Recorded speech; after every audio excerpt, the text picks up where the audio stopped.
Hey now, everybody. What's up? Oh man, good times here. Welcome everyone to Hot Book Alert Live. I'm your main man, Mercenot. I'm coming to you a little disheveled, a little frazzled, but I'm happy. Last week I had a little issue where I had no air conditioning and I'm up here in this hot ass room and I was angry. Like I wasn't mad at anybody. I was just mad at the situation. I thought I was gonna die when I was doing this show. We got the AC pumping though tonight, right? Oh, We're good. it's chilly in here. I'm so cold, and it feels great. Oh my god, you don't know, y'all just don't know. It feels great in here. Things are back to normal. Hallelujah. But good times. Joining me is my main man, Mr. Longshore. How you doing? I'm good, man. Thank you. I'm happy to be here tonight, and yeah, man, everything is good. Looking forward to talking about some hot books, and yeah, man, had a good weekend. There was a small show near me. Okay. Did some digging. I spent time in the 25-cent bins. It's weird in these shows, like where you end up allocating your time, but this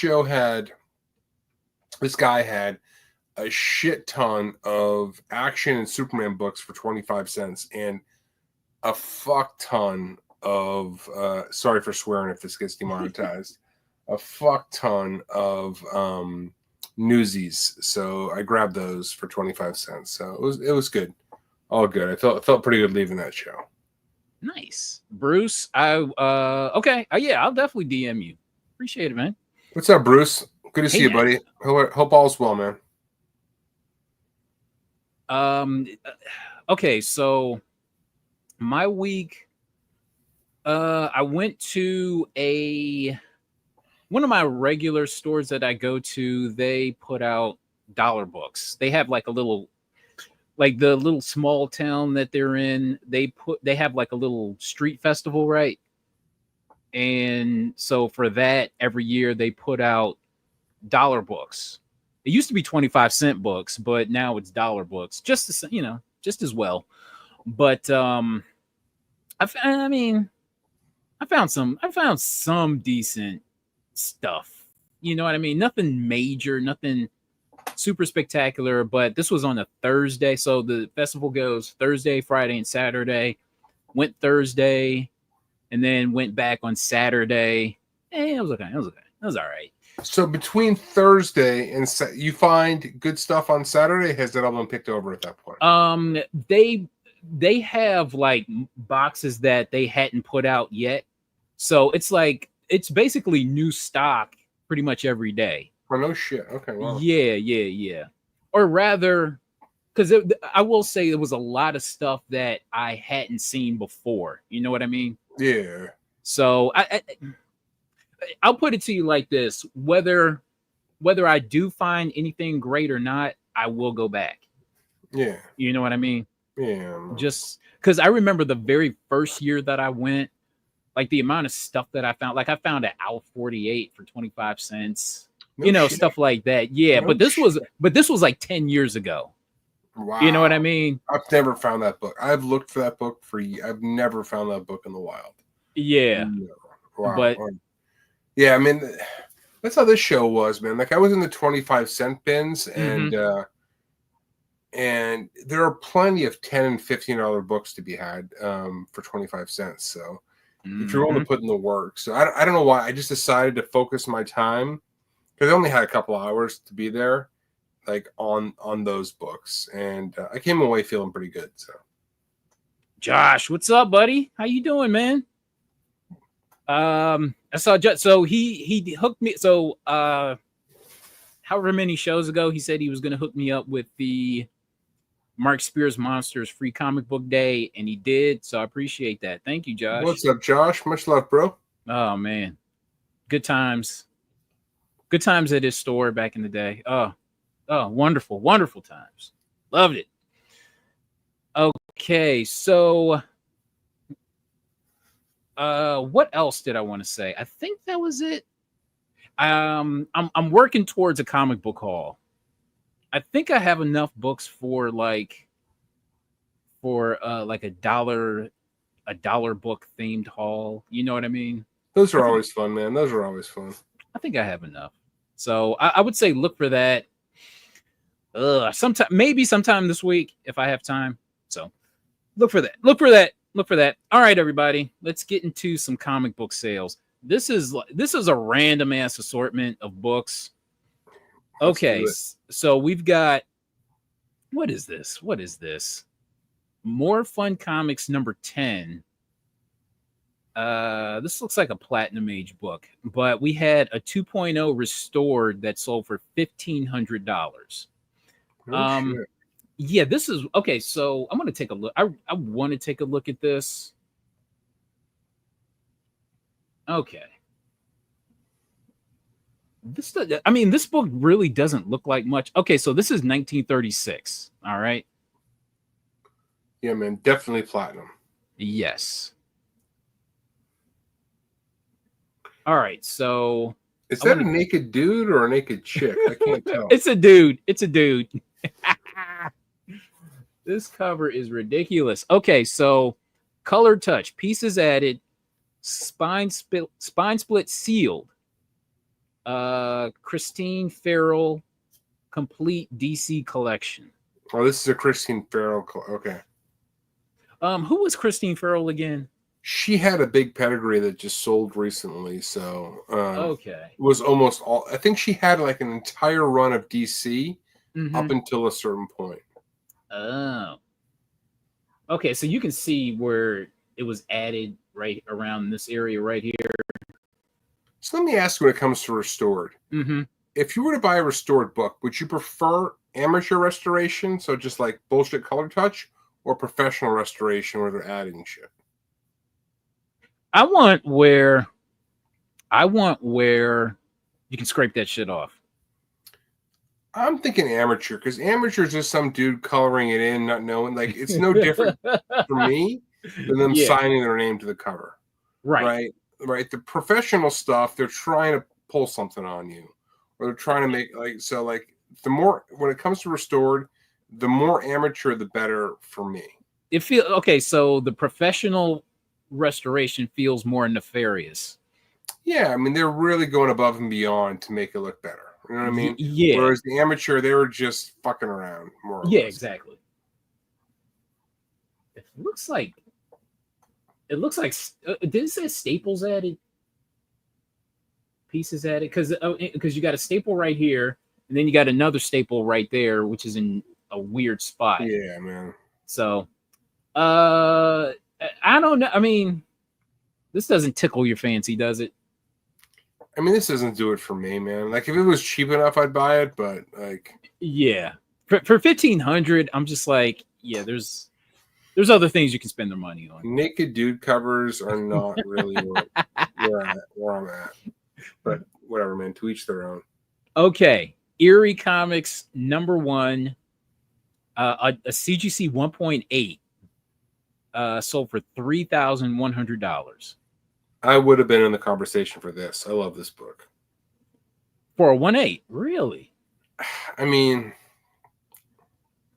$3,000's a lot, but this book has a. Do you have the census on this? I thought this book had a pretty low census. Ah, shoot. I know we took a look at the census a long time ago. I thought it was relatively low, but I could be wrong, man. I just love this book, man. Look at this. Somebody sold this for $10 at one point. Oh, I can't even imagine. This had to have been in like, this looks like probably the 70s or early 80s or something like that. Yeah. Oh my gosh. Why are we checking out naked dudes? I mean, listen, man, Carter picked the books tonight, man. Don't break. I'm just running commentary. Take it up with him. And now we're looking at horror. So, professional uses archival materials. Amateur crappy materials can continue to hurt the book. but I mean, this looks pretty damn solid. This is not a bad 1/8, man, at all. I mean, so what's the difference between a 1/8 and a 1/5? I don't know. Did the grader get a BJ the night before? This looks way better than a 1/8. You know what I mean? Man. I would have bought this. I would have bought this. Okay, so a 1/5, like all of that right there, would have been gone. Yeah, I mean, would have been. Yeah, I mean, the cover's detached clearly, like. Mm-hmm. So this looks great for a 1/0. I bet you if you send it back in, probably get a 2 or something like that. Like okay. I think the difference between this and the 2.0 is probably a press. I mean, yeah, I don't even know, man. This could have easily been a 2.5, I think, man. Like, there's nothing really. It doesn't say anything about. Let me see. Front cover detached. Okay. All right. Even so, man, I've got detached covers in 3s. Yeah, that Erie book looks like a great press and clean job. Yeah. Sup. All right. But that's a good looking book. Okay, now here's a 1.0. Here's a 1.0. Fantastic Four number 5. So this CGC 1.0 sold for $2,400. This is odd. I've seen Fantastic Four. Where the hell is it? Fantastic Four number 5 and a 1.0. So I'm interested in seeing what this 1.0 looks like. Damn. I mean, this thing is chewed up. I mean, this looks like a 1.0. But would you spend $2,500 on this? I don't think so. Not for me personally. As much as I love Doom. Yeah.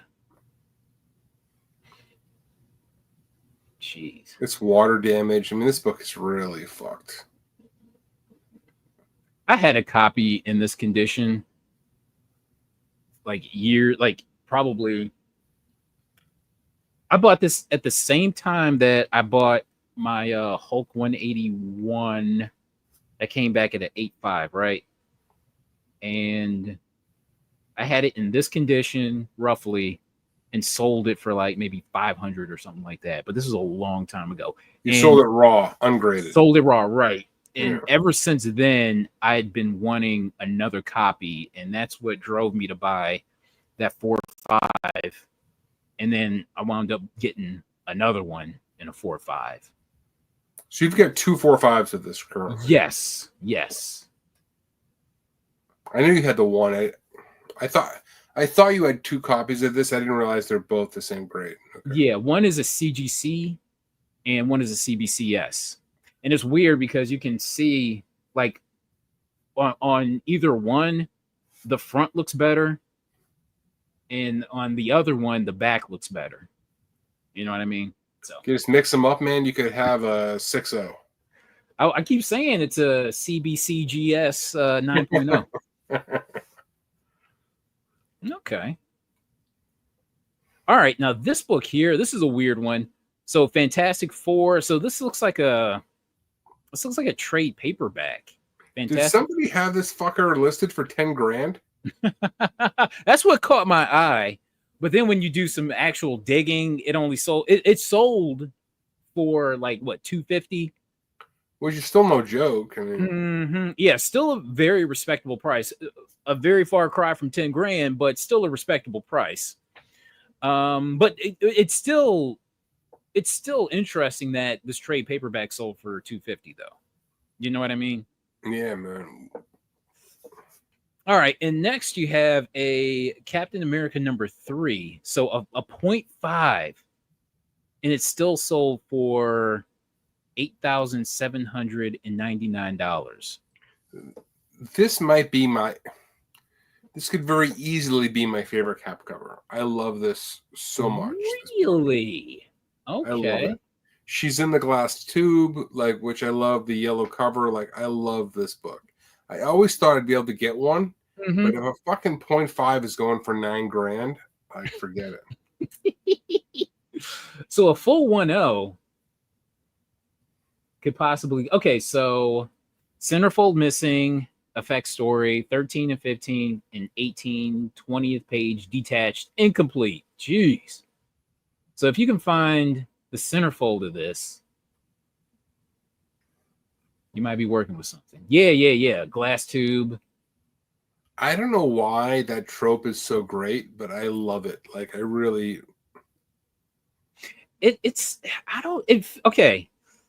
I'm trying to. You have the. It's like you have the organic and the mechanical. Yeah. Intertwined. Yeah. Possibly. I don't know. Something to that effect. You know what I mean? The fact that it was also so prevalent throughout the Golden Age, like, there's just, I don't know, man. There's something about it, man. Mm-hmm. This book is freaking phenomenal.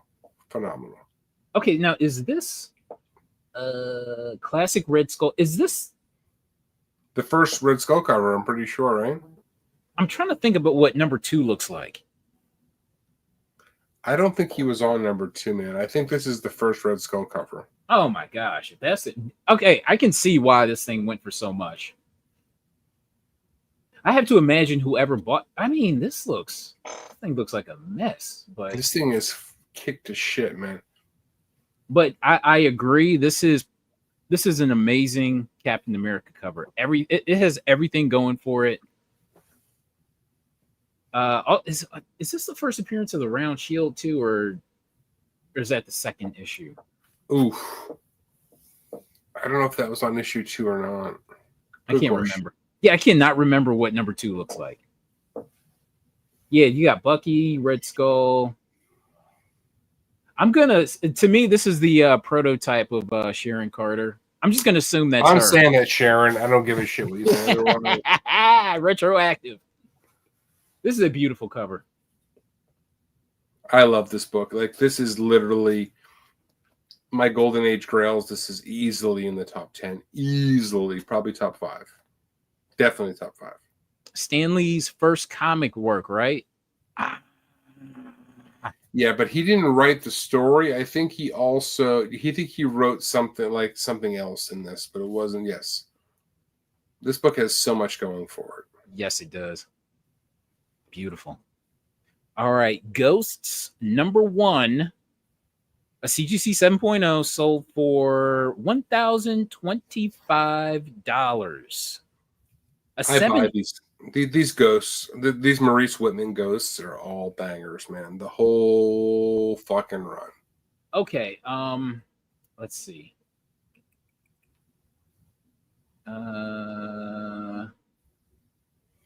So this thing, this is a 7.0. So this is a high grade. And it sold for $1,000. I think that's kind of a steal, to be honest with you. Because I love these books, man. Foot fetish cover. Yeah, there you go, baby. Oh shit. Oh, there you go. So this is okay. If you see this on a wall for that much, what are you doing? Oof. For $1,000.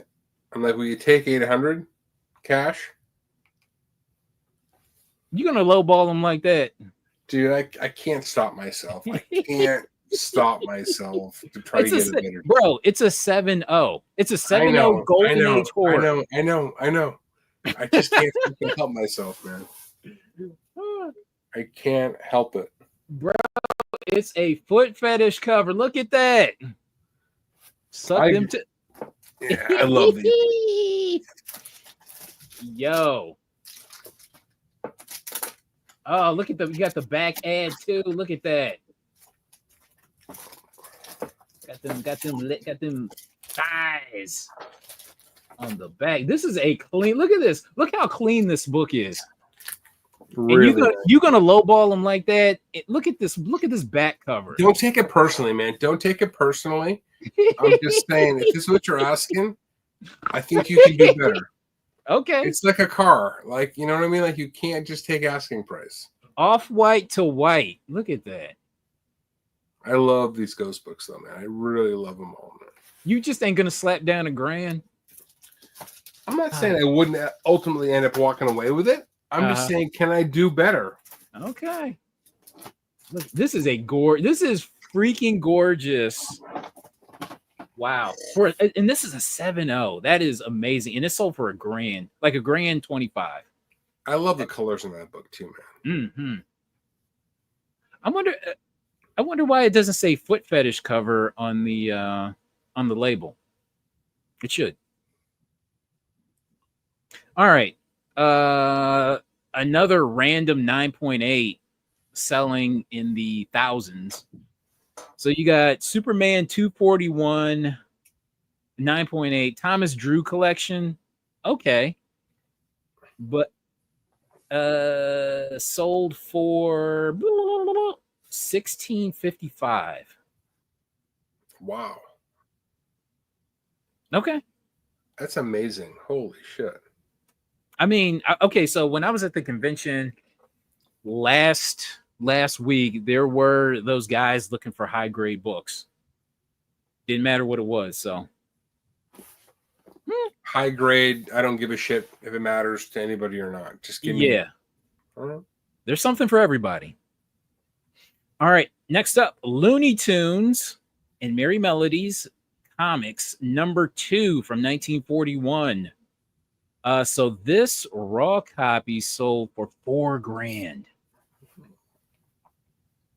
Wow. $4 freaking grand. I don't know what to say about this. I don't know if there's really anything to say, but it seems like a strong sale.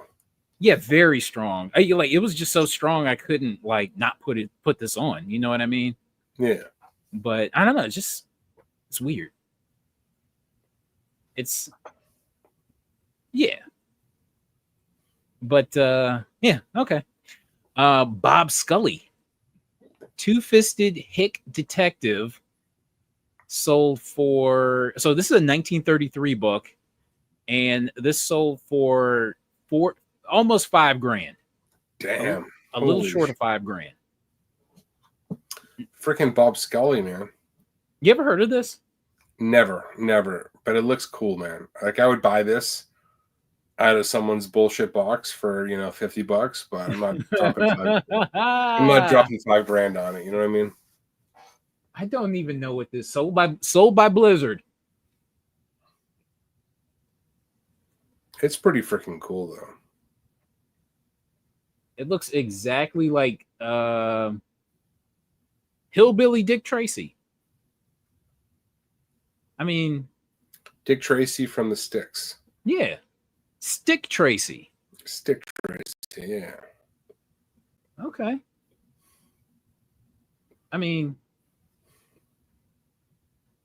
this is okay. All right. Not too much to say, but strong. It's a notable sell, man. $5,000, man. That's no joke. That's no freaking joke. Did I say fisted? Two-fisted. Yeah. All right. More Fun Comics 76. So this 8.0 sold for $3,300. Damn. I don't know, man. Like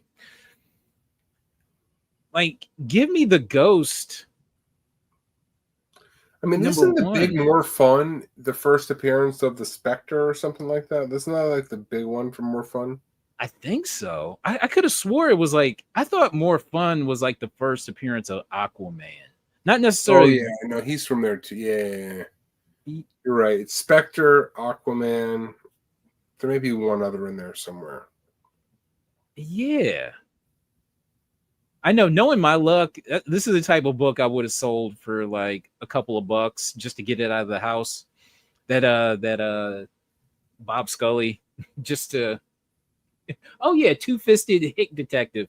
Yeah, yeah, I would have sold it for like pennies on the dollar just to Of flip course. it. Of course. And then the very next week it sells for like $5,000. Yeah. Yeah, but this book is just I don't know.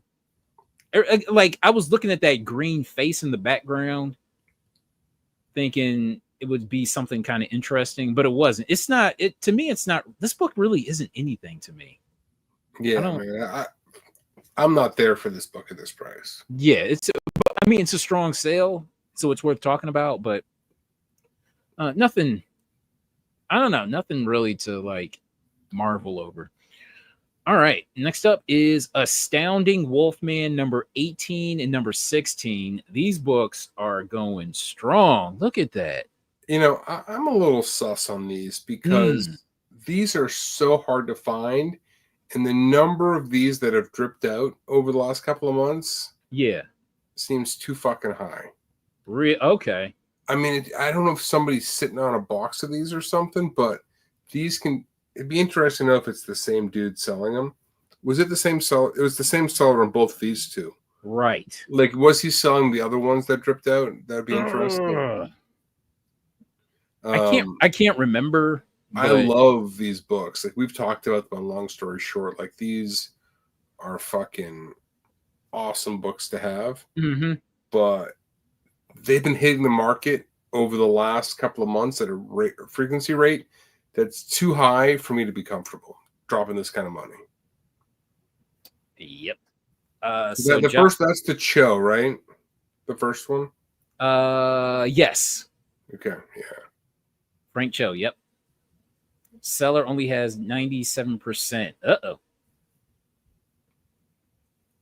Yeah, I would love to find these, but I've only been able to find the Art Adams number 5s, but definitely not these. Yeah, I found the R. Adams too. That's the only one I found. I think I still have one kicking around somewhere. All right. Next is now this is a book that I was interested in seeing a sale for finally. I like this book a lot, man. I've always liked this book. I've got one still.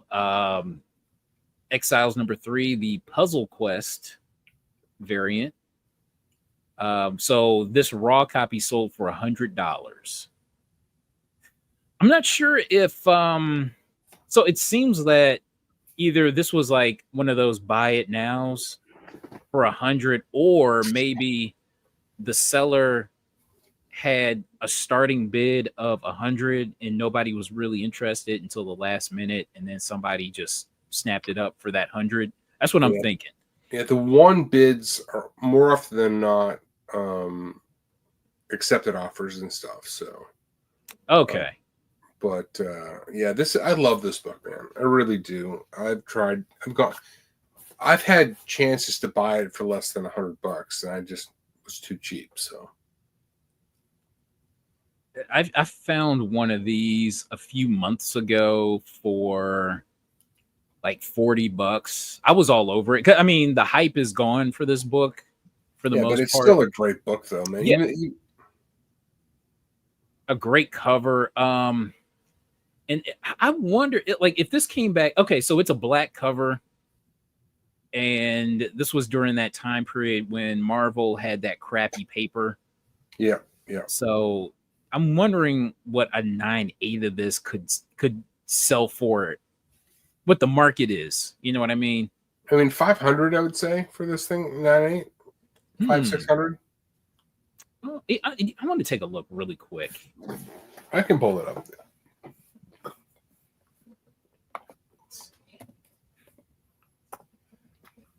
Exiles 3, CGC 9.8. Let's see what's going on.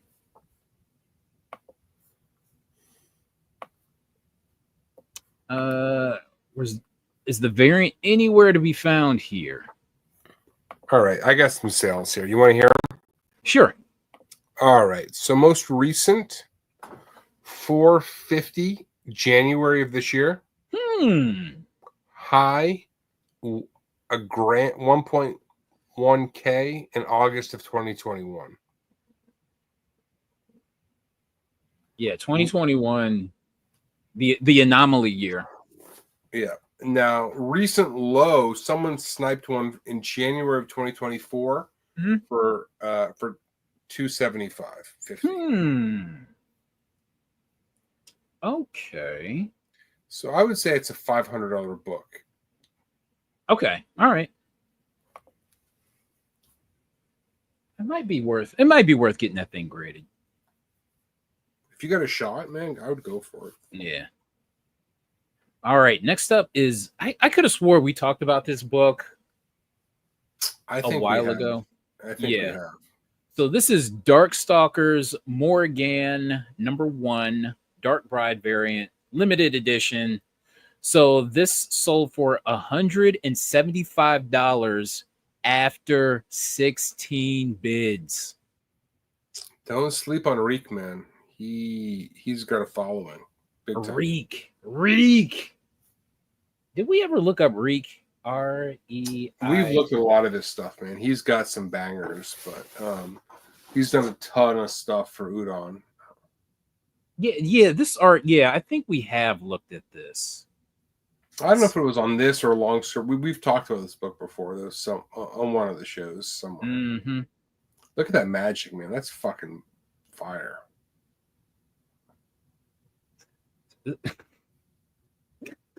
That book sold out quick. This one? Yeah. The foot fetish cover? Yep, dude. Them nails are painted too. Shit. Dude, lollipop in the fucking toes? Are you kidding me? Oh boy. The ass and foot master. He know what he doing. He's not dumb. He ain't drawing no dudes. Because they just end up sitting on the shelf. Nobody wants to see dudes on comics. Oh, that's a good one. Okay. He know it. Oh, okay. See, yeah, this is great cover, but not as interesting. It's available right now for cover price. You can buy it. Just spilling out. All right. Okay. Reek. That's what's up. Did someone say toes? All right. Now, this book was on Long Story Short on Thursday. So we have Hunt for Wolverine #1. This is the 1 in 1,000 remastered sketch. The pencils on this are fucking bonkers, man. So this sold for $137 after 23 bids. And I might have been interested in this at that price, to be honest with you, man. Really? The pencils on this book are fucking phenomenal. They're really phenomenal. There's something about like either Kubert, like either Adam or Andy, like their raw pencil. Hey now. What's up, Gino? What's up, man? Did you do any digging this week? No. I should have went today. I just wasn't in the cards, brother. I hear you. I need to start pricing books. We're like 3 months away, 2 months away from this thing. Like, dude, the countdown just keeps rolling. Every time I talk to you, it's like 3 months, 2 months, 1 month. Yeah, I know it's gonna be brutal. And I guess it's the end of September. Like, do I just do it? The night Carter comes over my house and just like click through eBay and lose that. Sounds about right. Oh, I got some. I got 1, 2, 3, 4, 5, 6, 7, 8, 9, 10, 11, probably 12 short boxes to do. That's not that many. You can cram through that pretty quickly. Most of it's like, remember that Witchblade collection? That's all like dollar stuff. The rest of the crap is. Well, when all else fails, just go, okay, these are a buck. I don't care. Yeah, I don't care. $5, $10, I don't even care. Just move them. Yeah.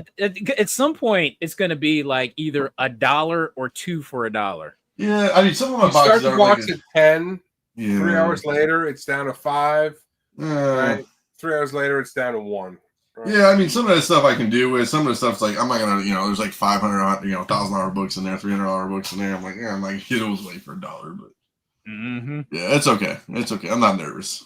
I'll make it happen. What I really need to do is just like when I'm upstairs, just bring a box up with me upstairs and just like have it on a table and just go through the books on like on my island up in the living room island table, kitchen kind of thing, and just rip through them while he's watching whatever he's watching on his iPad or TV or whatever. Be done with it. The closest that I've ever come to studying for a test as an adult is pricing books. Right. Well, it's like George. George is like pricing them in the parking lot or at the con. So I mean, it's no difference, right? We all do it. So there's a guy who at the convention that I see sometimes. He has his books out, right? No prices. Like you're thinking these are freaking dollar books, right? Because there's barely bags and boards for them. Sometimes they might have bags and boards. Sometimes they don't. And you thinking they're $1. You bring a stack up to him, and he goes, "Okay, so this one is $10. This one is $50. This one is $20." And you're just like, "Oh, fuck this." Dude, I went to that this weekend. I was digging through some boxes, and the guy's like, "Yo, there's $100 books in there, man." So and I'm pulling them, and his girlfriend is checking them on eBay, every fucking one. It takes like right, looking up and not even sold, just listed prices. Hey, that's a Dino move. What are you doing there? That's what I do. Well, somebody wants $500 for this one. It's like, bitch, it ain't sold. Send it. And I just avoid that guy anymore. I just don't even bother. I mean, it's not worth your fucking time, man. Yeah, it's a waste. Huge waste. Well, the problem is, so my buddy in command, Mr. Paul, I haven't talked to Paul in a little bit, so I don't even know what's going on with Paul. I don't think I hope he's still coming. So he'll be here, but we'll see. He's like, I don't even know what I'm going to bring. So like the size of my table, like obviously I got a corner booth, so I can do like 4 tables kind of, but it's like this is like a table in itself back here. Just like $1 books on this floor down here. And then I have like an extra 12 short boxes. So it's just like, oh yeah, it's not here, brother. It's like all this shit's like one table. So speaking of comic shows, look at you. By the way, if anybody is in the Pittsburgh area on November 23rd, come on down to the Pittsburgh Comic Show. I will be there. I will be setting up, and yeah, it's going to be a good time. I was at this show like at the very beginning, and it was hot then, and it has grown. It has evolved. I hear nothing but amazing things about this show now. This feels like the type of show that if you are strictly and solely into comics, this is for you. And if you're planning a road trip at some point in time, this might be worth the road trip as well. So you can come see me, say hello, give me a big old hug, and yeah, good times. How much is the table? Is there tables even listed still? Okay, so on IG they said that the tables are 90% sold. So I'll tell you what, $85 for a 6-foot table. All others are sold out, I guess. Let me see. Yes, $90 for a table. $90. Okay. Yeah. They say sold out, but I don't know if that's really true or not. All right. Okay, but so these shows are twice a year. So you'll have one in the spring, and then you'll have one in the fall. So I would say probably around the next show after November probably will be around like March-ish. So just something to think about for the future. If you want to set up 5 hours of driving. Okay. What about the turnpike? Well, it says 5 hours and 38 minutes, but I guess that 5 hours is with a turnpike, I guess. Mm-hmm. Yeah. hour and 5 minutes for $314 for flying. But I can't bring anything with me when I fly. You know what I'm saying? I mean, I can bring a knapsack and like, I guess, I can bring a, carry on. Dude, but just put a t-shirt and a change of underwear in your backpack, and save just the load carry-on up for comics, dude. comics. Yeah. It's a Sunday show too. That's it. Kind of sucks too. Yeah. What time does it start? How about that? That's the bigger question. It's like a 10 o'clock show, so I'd have to get out of the house by 4-ish to get there Yeah. by 9-ish. I know you guys are worth it. We're worth it, Dino. Okay, what time does it end? I would say like typically those shows end around 4. So from like 10 to 4. So I can get home by like maybe 11 o'clock, maybe. Depending on traffic. Midnight. Boys. I'm not 20 years old again, but I can make this work, I think. I'll tell you what, you have time to kind of like work things out, work out the logistics, and you know what I mean? Yeah. Well, I mean, depending on how September goes, I might not have a lot of stuff left. Maybe, hopefully, if it's a great show. We'll see. Yeah, man. I mean, I won't have to bring as much stuff. I don't know. We'll see. Okay. Vendor set up at 7. I'm going to be a vendor too. I'm just going to roll there. I'm just going to leave the night before and sleep in my car in the parking lot. Sure. Well, I'd say my home is open, so. Well, you know what I could do too, dude? Is I really could go on Saturday night or something, book a hotel room there, because it's at a hotel room, right? It's at a hotel, right? Yeah. I could get a Crown Plaza room, sleep there, and then fucking wake up in the morning and then mosey my ass down in my fucking jammies, dude. Hell yeah. Let's see how much. Let's see. Look at me trying to be all resourceful. Let's see what. It's gonna be like $800 for a hotel room there. Use it all as a tax write-off. I know. It's all tax write-off. Let's see. It is good for 2 days. View prices. This ought to be funny. No, can I even book out to November? Oh, I guess I can. Let's go. 22nd, 23rd. Prices. What do you think the prices are going to be for the hotel? Yeah, $250 in fucking Pittsburgh. Can't be more. $250. Look at you, $245. Excluding taxes. Okay. That's not terrible, I guess. Yeah, it's not horrible. They have rooms reserved under pop culture discount rate. Ooh, okay, look at this. Oh, there we go. There's the cornbread. Let's go. I tell you what, man. Shit, I would get a hold of Ken at Pop Culture Comics. Yeah. I would talk to him directly, see what's up.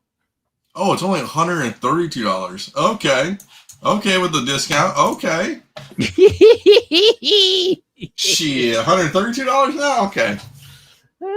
So I could leave Saturday night when my wife gets home, book it, okay, so this is like one of those trips that like when I go to work. So I leave like Sunday night, get the hotel room for like, I don't know, like 1 a.m. or some dumb stuff like that. Check in, sleep for like 4 hours, go to work, and then, do the thing. So, oh boy. I tell you what. Okay, so let me see. Where's the phone number? Okay, so here's the phone number here. If you see it. Oh, I don't need a phone number, dude. What do I need a phone? Is he gonna hit me over the free pass too? Can I get a press pass, dog? Got a YouTube podcast, brother. We work it all in. Work it all in. Yeah, right. All right. Okay, I'm gonna tell him I'm driving 5 hours for your show, dude. Hotel bar too? Oh boys. This is gonna be a problem. Hotel bar too. Oh boy, vey. Oh boy, that's what I like to see. Let's see. Have you talked to Ken before? He's a good guy. Yeah. Oh god, yeah. Is that who I got to talk to? Ken? Is that what it is, or Bill? Probably Ken. He seems to be the main guy running it. So yeah. Have I met Ken before? Shoot, I don't think so. Okay. I don't think so. But Yeah, I people, know. you know, people But I don't know George has. George and Sleepy. George and okay. Sleepy. Okay. So I could do this. dinner I'm at gonna t- Burgatory. Have you Is ever that been good? to Is you ever it been to good? Burgatory? So I've never been to Pittsburgh. Oh, This is really? my first trip to Pittsburgh too. I don't know, boys. Like, so my wife's been to Pittsburgh, and she says it's cool. Like, she says it's awesome. But Okay. man, I can make this happen. I think I can make this happen. Okay, let me. You said November 23rd, right? Yes.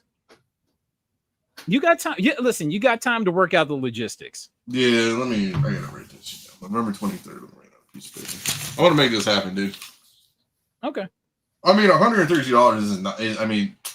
It's not that bad for a hotel room. You know what I'm saying? Mm-hmm. That kind of makes it worth it, because if I was gonna pay like two something, I'm like, man, like I'm not gonna drive, and it's like $250, and I'm only there a night. You know what I'm saying? Yeah. So, and then the good thing really is I could stay 2 days. Really, I could stay on Sunday night, sleep there, and leave Monday morning, because my wife doesn't work on Mondays. So, Okay. I can actually make this happen. I'd just be late coming in. Bad. So I think I can make this work. So if I leave Saturday night, get there Sunday morning, and sleep for a couple hours, and my fucking haze of coming downstairs to the hotel room, and then stay there Sunday night, and then leave on Monday, it'd be perfect. That's what I'm gonna do, Ben. I'm gonna leave on Monday, I think, because my wife doesn't work on Mondays. Sounds like a beautiful grind, man. I would do it. Yeah. So I just gotta spend. I mean, I'm paying pretty much for one night for 2 nights theoretically, so I can make that happen. Josh worked at Ides. Wow. Is that cool? Wow. That's a huge store. It's downtown, so the parking sucks. Mm-hmm. That's the only thing awful about Ides. Is it like mile high, huge? I guess. Very, dude. It has literally multiple floors. Oh wow. Of just like different media. So you Is got it still there? Yeah. One floor is comics, one floor is dollar comics, the other floor is records, the other floor is magazines and pulps, the other floor is records, the other floor is movies. So I feel like I would lose the whole day in the magazine and pulps. Yeah. This place looks crazy. I'm just looking at every fucking thing. You know what I mean? Like, you're just going through everything. Yeah, man. Crazy place. Yeah, here's the thing. I love Pittsburgh. I hate the Steelers, but I love Pittsburgh. Like I wouldn't mind living in Pittsburgh. Ooh. What's the drive for you? What's that? Cleveland to Pittsburgh? About 2. Okay, if I avoid the turnpike because it's expensive, it's like a 2.5 hour drive. Well, that's not terrible. That's not terrible. I wouldn't mind living in Pittsburgh, but but the thing about Pittsburgh, it is a bitch to get anywhere. Like everything is like a half hour away at least. Oh, you sound like my hometown. That's what my hometown's everything's a half hour away. I mean, you've been there. Everything's a half an hour away. Yeah, it's just like I don't know what it is, because it's just so many twists and turns and steep hills. It like everything is just far. Because you think, oh, it's Pittsburgh, but then everything is like an hour away from each other. It's just weird place, but it's beautiful though. It's really beautiful. All right, and it's so weird because it's like wow, it's 22 minutes from the hotel to Ides. Yeah. I told you. And it's weird because it's so weird because I hardly see any black people. I hardly see, but the ones that are there, they're all like mixed. And the chicks, in the mixed chicks are really hot. And I remember, okay, so my mom is from Jeanette, Pennsylvania, right? And I remember visiting that place back in the 80s, and it was a bunch of fat white chicks and skinny black dudes and little mulatto babies running around back in the 80s. That's what it was. That's what Jeanette, PA was. Did you The only real black dude is Mike Tomlin. Is that what you're going to tell me? Pretty much. Okay. The Pittsburgh Steelers. Those are the only black guys in yeah. Pittsburgh. Well, it's funny, like That's the Bengals. The Bengals all live in Kentucky because it's cheaper to live in Kentucky, and it's Cincinnati so far close to Kentucky. They all live in Kentucky. Yeah. The taxes are cheaper. Yeah. All right, let's get back onto the. Okay, yeah. I'm sorry, I just ruined the whole goddamn show. All right, Okay, you know. That's Wonder Woman. Okay, now this is a blast from the past. I could have. This book should go for a hell of a whole lot more. Should it not? Wonder Woman 600, the Adam Hughes variant. This is at DC 75 anniversary, 75th anniversary. This is a 9/8 that sold for $200. Yeah, this is a good looking book. I think it was just heavily printed as the issue on this one, maybe. Right, it's a little too plentiful, but yeah, it's a great book. Yeah, I found this book at Josh's shop back in 2015. I remember, and it had an Adam Hughes, and it had an Adam Hughes signature on it. Yeah, I found this at your shop for a long time ago. So this book, the sketch is only 55 9/8, the sketch cover, which is the same one, the sketch. Mm-hmm. The variant that cover only has 85 9/8. There's only 152 on the census, but 85 9/8 and 45 9/6. So Yeah.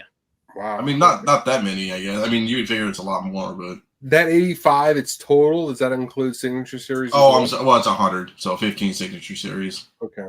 So, I mean, there's only 100. I mean, really, there's 186, and 155 of them are 9/8 and 9/6. So yeah. I don't know. It still feels It's a good looking book for sure. Yeah. Feels undervalued. I'll put it to you like this: which one would you rather have, this one or this Mark Spears Monsters 9/8 for $200? This is not a Kickstarter we're talking about, right? This is just the Keen Spot. I think I can move the Spears Monster better than the Hughes variant. The Spears is moving faster right now. Longer term, the problem with the Wonder Woman is that there's so many other Hughes books that stack up ahead of that one. Yeah. Mm-hmm. Which is also a growing issue with Mark Spears because the fucking dude books out books faster than anybody. But hey, he was just at did you guys talk about how he was at Jesse James's brand new shop out in Florida? Really? No. Yeah. So him, James Hive Comics, Dennis, I think Brian. Did Brian go? I don't know if Brian went. Did Leg go? He's pretty tight into. I know Leg's going to NYCC. I don't know if Leg showed up for that. I don't think Leg was there because I think he was doing shows. I don't think he was there at his house. Yeah, so Jesse James opened our own shop in Florida, and he had Mark Spears there doing a signing and stuff. No shit, that's amazing. Yeah. That monster is a good looking cover though, man. I tell you what, it's weird. You're better off selling this thing, this Mark Spears here. You're better off selling this raw. You'll get just as much. Well, that's what the fucking market is coming to though right now, man. Like nobody wants graded shit right now. So it's wild. Okay, so this one, the cover A, and then the Bridezilla, all of those in 9/8 literally sell for what a raw copies go for individually and respectively. It's weird. So you're better off just selling it raw instead of just getting it graded and spending that time and money. Oddly enough. All right, next up is Batman 608 second print and Batman 204 first print. We have the bookend covers here. They're both 9/8 and they sold together for $750. I love this book, Batman 608. I remember being at a store and finding the 608 for $10. I had been on the search for that book for like 10 years. Finally found it for like $10. I mean, all the value in the sale is in the 608, right? Absolutely. Yeah, the 204 doesn't go for anything. Yeah. Yeah, I don't know. I mean, it's cool to have. I wouldn't. So if I was just a collector, like a real collector, I would buy them, and I wouldn't care if they're 9s or, you know what I'm saying? I'm not trying to get 9/8 of both, or, you know, just to have each one. Mm-hmm. Because there was a second print for the Superman too, right? I don't want to say a second print, but there is a sketch RRP variant for this. I can't think of a different cover for some reason, but yeah, I can't even think of a second print for this for the 204. I thought they both ended up with them, but I could be forgetting, man. Okay, I'm getting old. I know, right? There is no second print for that. There yeah, is. just the RRP variant, which is a black and white. Yeah. All right. X-Men 11 Pressman variant. Look at this. So I got one of those. So a 200. Okay, so you got a 9/8 that sold for $2,500. Dude, Dino, is yours an 9/8 or what? Oh hell no, mine's sorry, dude. I don't even know. It's not. I know it's not a 9/8. It's probably like an 8 something. It was. I got it for $1 though, so who cares, right? I mean, You're right. But yeah, strong, very, very, very strong sales for this. Yeah, it might be even a 7.5. The problem with those Pressmans, they were in those boxes, man, in those board games. Well, right? yeah, nobody gave a shit about them. Yeah, they just threw them out of there and played the game. Yeah. Oh, look at that's his sale. Look at that. Oh, geez. You know what? That's right. I'm sorry because I covered up your name, but sorry about it. Congratulations on the sale. Yeah, because I noticed Three Rivers, and then I just kind of spaced out. So sorry about that. But congrats, man. Great sale, man. Yeah, congrats. Beautiful. Awesome sale. Yeah, man. Beautiful. All right. Green Lantern 48. First Kyle Rayner. This is the DC Universe variant. So this 9/8 sold for let's say $550.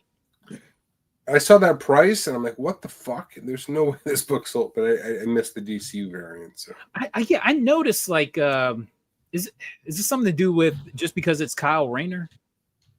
Yeah, I think it's just all Kyle Rayner, but the DCU is what's putting it up at this price. So any of those DCUs that correspond with keys go for big bucks.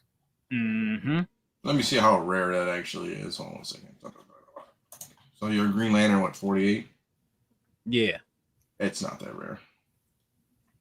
Maybe in a 9/8, but it's not like rare when it came to print runs, maybe.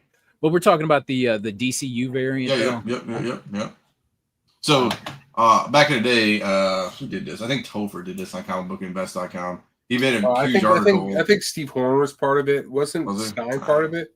Maybe, I don't know. Well, it just says Topher on the thing. I can't remember who it actually was, but he just went through like every issue and what was like rare, super rare, ultra rare. Yeah. So 48's not, I mean, in the Pantheon, it's not rare. Yeah. Oh, you got it from Keith. Oh, wow. Holy crap. Okay, so Keith is one of the Pittsburgh guys. Yep. Yeah. Yeah. Wow. Oh, yeah. Nice. All right. Next up is Wartime Romances, number 18. Look at had this book. I had this book. Did you buy this one from my comic shop? Nope. I got this one. I traded this book. I traded my Killing Joke Transformers to Time Bomb, TJ Time Bomb. And he gave me this. And I sold that. You know, I got the Transformers photo variant for like, or the Killing Joke variant for like $30 or something stupid. And then he wanted that book, so he swapped me this book. And it was like, I think I got it like a 4 or something. And then I sold that. All right, because I don't know if you were fucking around or not. I was like, I was gonna buy this book on my comic shop like 4 months ago. And I'm like, fuck, it's gone. And you're like, oh yeah, you slept. I bought it. I'm like, oh no, I didn't. No, I didn't buy this one. It's a great one. I like this one. I like him. He's yelling at her. Maybe missed the boat. Why? Well, she's got something else in mind, I think. Yes, Lord. Ooh, she got her painted toes. Look at that. Mm-hmm. Yes, sir. I like that almost colored pencil painted kind of pastel, kind of like, you know, it's kind of nice. Hell yeah. Yeah, man, I like this purchase a lot, man. What was it? 400 bucks? Yeah, less than that. $359. Yeah, that was a great pickup. That was a great Mhm. pickup. Oh yeah, by the way, Keith, he's going to be at the Pittsburgh Comic-Con as well. Good. Keith and his partner Sean. Good. I always see Keith. I never see Sean there. When I go to show. Yeah. All right. Batman Adventures 12. CGC 9.4. This sold for $600. That's impressive to me. I don't know why. I wish this book would come down. I'd rebuy into this. I had a 9.2, I think, or something like that. I know. I sold it. Okay, so I've got, let's see, 2 9.4s and a raw copy. So I'm just kind of. It's always by Harley where the ticks show up. Kind of in that, from her head to her leg down there. Yeah. Fails. Never fucking fails. I've never owned that book, believe it or not. I got mine in a razzle dazzle back in the day. You're not necessarily a fan of Harley, are you? She knows the shit out of me, but Okay. I mean, I can appreciate some of her books, but yeah, not the biggest Harley fan. Yo, listen, I put it to you like this. I wasn't the biggest fan until I got her first appearance. Now I'm pro Harley now. Dude, I remember these just books. Write her better, then fine, but like, I don't know, man. Like, I remember buying these. People were buying every Batman Adventures 12. Joe remembers this. In our chat we had, it was like $20 to $100 for these books, like raw, easily. People were just buying them in bulk. you could find this book left and right back in the day, right? Yeah, there were dollar store bins. I seen a guy buy 2 of them out of dollar store. Oh, it was insane back in the day. I told you guys the story. Josh, do you remember back when Cleveland Comics was open with Ari, right? This is when they first opened up. I found a Batman Adventures 12 that was beat, that was tore up. It was like, this thing was basically junked. Okay, it was like a zombie cover, right? Ari.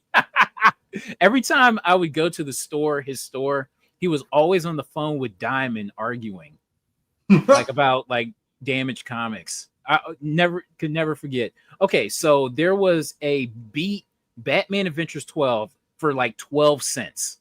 Oh boy. Right? And I didn't want it. So I left it on the counter. I come back a week later, that book is still on the counter. And I just say, fuck it. I said, fuck it. All right, I buy it. And I just buy it. Yeah. Yep. Yeah. And and then I just was like, okay, so I put it up for auction and it sold for like $70. And this was like back in 2014-ish. That's what I want to say. 12 cents to $70. That's a great ROI. Yeah. So better in the stock market, dude. Better in the stock market. Yeah. A fuck ton better. All right. Next is Ultimate Fallout 4. So this raw copy sold for, now they say it's a 9.6, but it's raw. So for $15.75. How the mighty have fallen. Yeah. I would be in the conversation for this book for $1,500. Okay. Dude, raws were like $5,000 back in the day, remember? Stupid money. Way more. 9.8s were $40,000. $45,000, yeah. Yeah, 45,000, man. All right. Next is G.I. Joe Danger Girl number 2, the Scarlet variant. So this 9.8 sold for $475. I had this whole run of books. Uh-huh.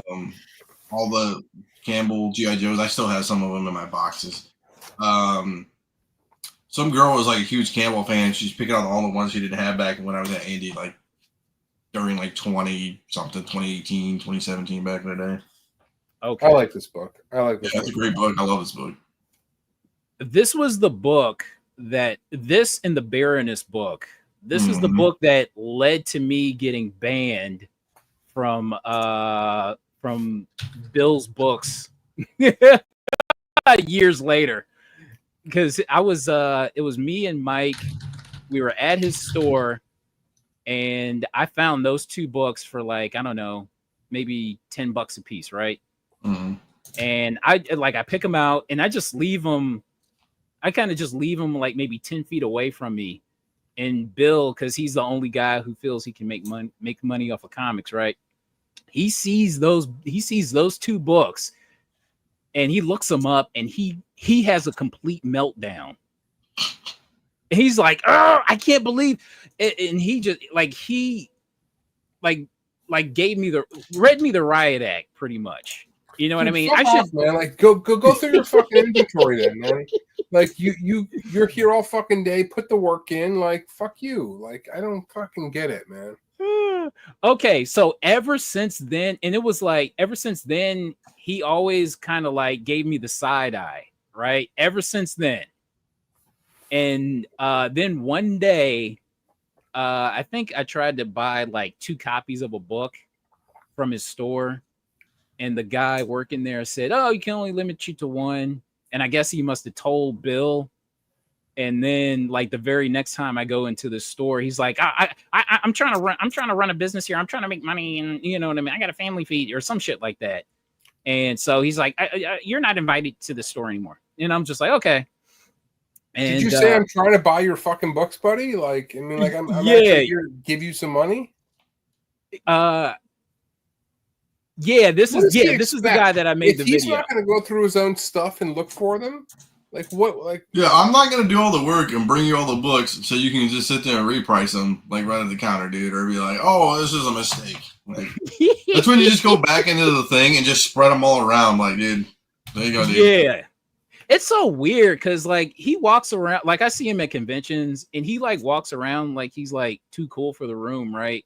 But I'm just like, dude, you like have meltdowns over comics, and he bans people. Like he bans people from his store because I heard a story. Hold on, I heard a story about how when Chew #1 came out, right?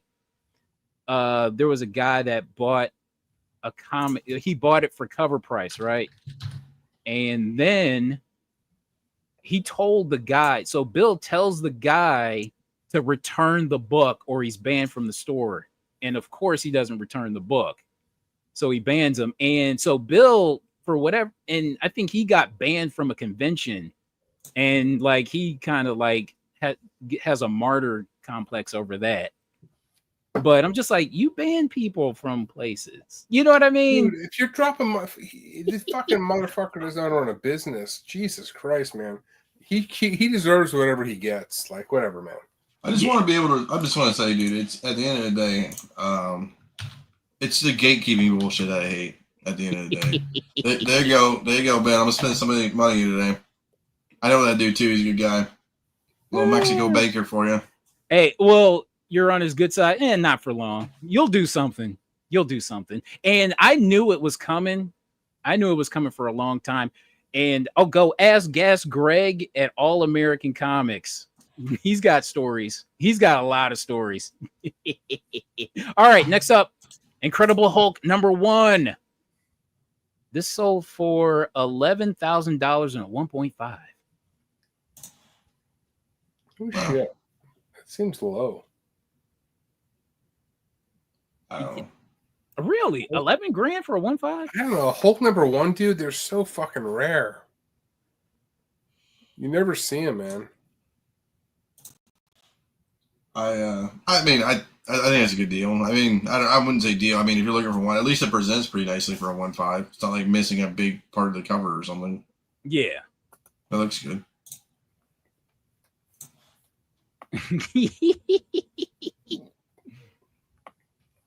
All right, next up, Incredible Hulk #2. Speaking of #1, so this sold for $2 grand in a 4.0. Nice. Anything to say about that? Okay, I've got this book in a 4.0. I've got this. I think this book is a little underappreciated, right? This is the first Green Hulk, right? Yes. Yeah. I like this book. I don't know. I wouldn't sell this thing for $2,000. I wouldn't. If I held this in a 4, I would absolutely not sell this. Yeah, I'd hold on to this. Okay, next is Max, Rappin' Max. This is one of those books that. This book is fucking amazing. Like, we talked about this on Long Story Short way back, but I still haven't seen this book ever. It's super indie, man. Like, there's probably no way you'll ever see it. I wouldn't think. But man, what did that go for? $1,900? Mm-hmm. Fucking A. 9.4. CGC 9.4. I've never even seen that book. Yeah, man. They've got a statue of this thing in. Is it Chicago? I forget where they built the statue of Rappin' Max, but. Yeah. So there's a 9.0 that's over $521. So it's not just because it's a 9.4, man. That's still a lot of money, man. No, it's a $500. super rare book. Book in and of itself, because I think it was independently produced. All right, next up. Okay, I want to see it. I want to see what the hell is in this. So the Marvel Comics Amazing Spider-Man lot. Yeah. I got this thing ready.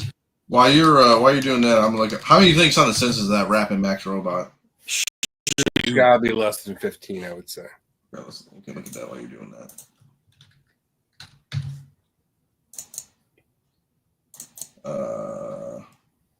13. Look at you. Jeez. No 9.8s. No 9.8s. Wow. Only 196. All right. Okay, so let's see. How much does this thing sell for? Okay, $5,000. Oh. No, $6,000. This thing sold for Oh. $6,000. So let's see what the hell is in this thing for $6,000. Better be multiple 129s. Oh, there's one. Okay, there's one. Okay. Okay. I see it. Okay, so there's a 121, 122. Yep. 129. 129. Okay. Okay. I feel a little better now. Okay. 194, I assume, is in this. Yeah. Yeah, there it is right there. What about 252? Let's see. Hold on. Is this? Is that it? I think that is. Oh boy. Ouchie mama. Are you comfortable paying $6,000? I guess. That's a dude's foot. Ew. Okay, wait a second. So let's go back a page. Okay. So the 194 is a newsstand, so that's kind of cool. All right. It looks like it. Yeah, but then hold on, real quick. The 194s, the newsstands are so prevalent. Yeah, I know. Like, I know. This is the first year of directs, 1979. The directs of this are like 20% of the run. You want to direct in that. What about did they have a picture up close at a 129? Did he do any of that kind of invest? At least he took 24 pictures. At least that's something. Oh, here we go. Okay. Wow, that looks clean. Dude, that's pretty clean, man. Dude, I would say probably 8.5, maybe 9. That was worth the purchase right there. Okay. Yeah. Everything else is gravy. And then he folded it over in the next picture. I mean, they all look super clean. Look at all those pictures, man. I mean, even the ones that aren't keys. I mean, this looks like look how white those pages are, man. Look how white those freaking pages are. Did you buy this, Carter? Absolutely not. Okay. But I will tell you what. So the copy that I had, right? Like I thought it would come back of 129. The copy that I had, I thought it was going to come back like maybe a 7 or an 8, right? Mm-hmm. It comes back at a 9.2. Oof. I think this one looks better. Oh, it looks great, man. I mean, it just looks clean. So clean. I'd be kind of, I mean, there's a little. You might be getting a 9.0 on that. I mean, for me, I think at the end of the day, I'd just be kind of worried that there's not some kind of like trimming or something. It looks so clean. Look at the edges, man. Yeah. It looks sharp. You're saying there's bullshit. You're calling bullshit on this. I'm not calling bullshit. I'm just, man, why would you grade it? You know, I guess he didn't grade any of them. Maybe he's not a grader. This could get a 9. This could get a 9. Okay. Dude, I bet you it gets better than a 9. Look at the white pages, man. Oh, yeah. Well, then that makes the whole purchase worth it. The whole fucking thing. Okay, so you can see why it sold for $6,000 then. And then all the other stuff, if they're all the same, like the 194, they look like they're pretty good shape. I mean, just saying, like 194 is only going to get you $500 maybe, but like, yeah, regardless, like,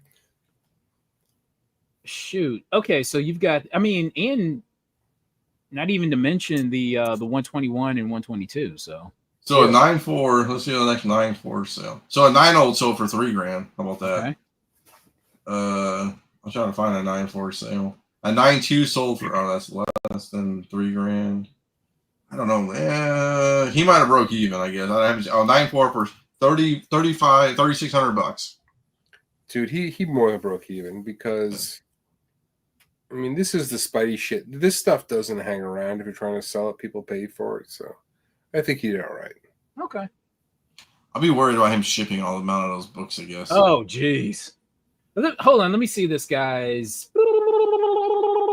What else does this guy sell? Does he sell comics? Okay, he does sell comics. So I got to imagine he knows how to package them. And he's got a lot of seller ratings, so it's not like he doesn't know. Yeah. When Okay. you're shipping that many, there's usually so many books, like, fingers crossed, like the books you care about are protected. Mhm. They get fucked up on a few of them, but I mean, it looks like he knows. I mean, yeah, he's selling lots. He's selling lots. He knows. This is the type of seller I like because he sells a bunch of shit like out of the basement along with comics. I don't know why I like this better. yeah, I appreciate it. He doesn't know what he's got. Right, exactly. I like that. I love that. All right, what's next? One of my favorite variant covers, Spider-Man Life Story number 3, the 1 in 25 variant. Love this. Sold for $89. Now here's a book. I was specking on this for a long time. The Young Avengers number 1 Wizard World sketch variant. So this 9.8 sold for $187. First appearance of Kate Bishop, by the way. It's a good pickup. The problem, listen, I don't want anybody to take this the wrong way.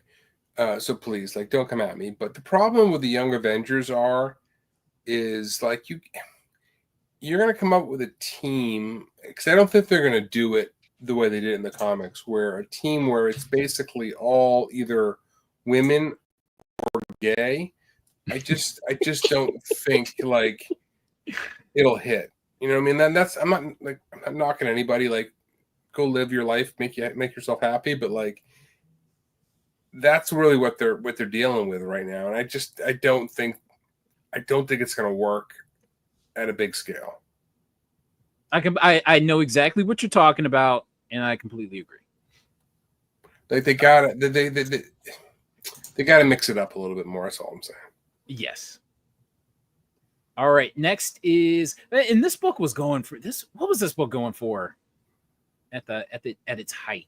Oh, this book was pushing $1,000, wasn't it?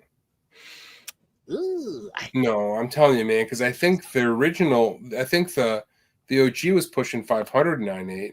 Hold on. I've always wanted a copy of the SDCC one, but bro, do you remember the 9.5?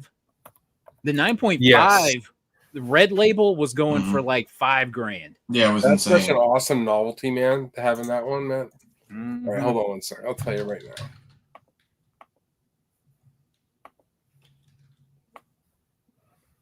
I mean, they're still $1,200 right now. Well, listed.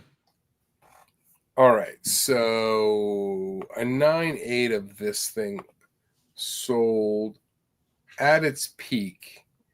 Keep in mind, this was an insane period for over $2,000. Yes. 2250 was the high on that book. Okay. Yeah. My God.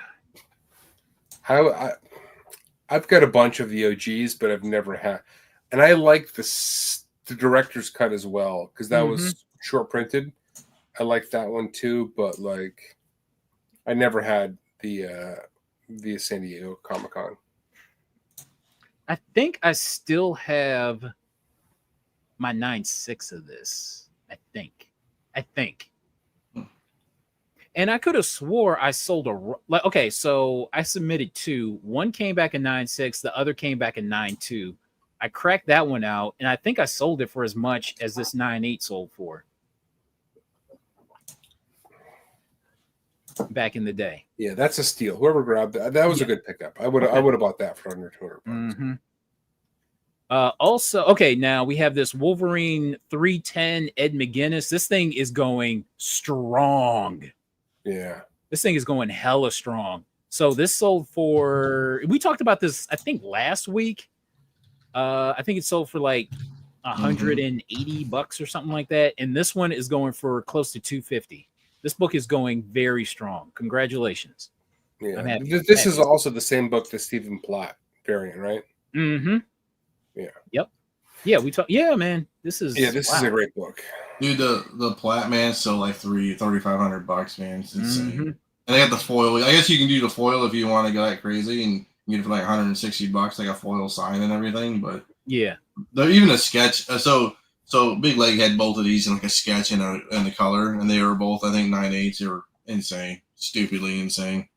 So for the money, which one would you rather have, the Wolverine or the Young Avengers? Oof. For the money, I'm on the Wolverine side. Let's say you don't have either. Yeah. Which one would you rather have?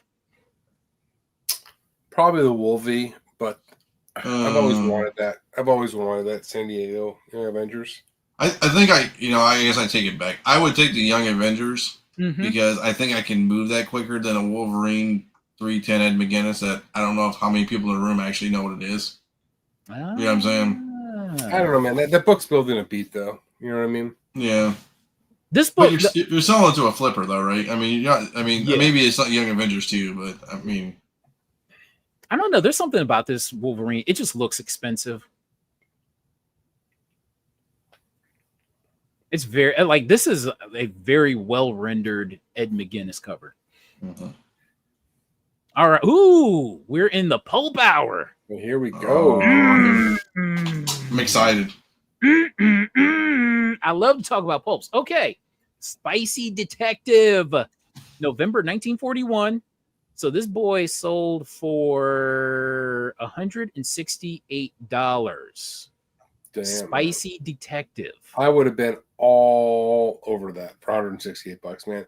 These spicy books, man, they never show up. That's a fucking steal. Congrats. Dino, I'm glad you're here for the pulp hour. I'm excited. Let's go. All you get is this one picture right here. That's all I need. That's all I need. Okay. It's got water damage though on the top left. Yeah, but these spicy books, dude, like they don't go for less than $600-700 most of the time. Yeah, it's crazy. All I see is Bruce Timm. Totally has that vibe. So why does the guy look like a mannequin in the background from like Goosebumps?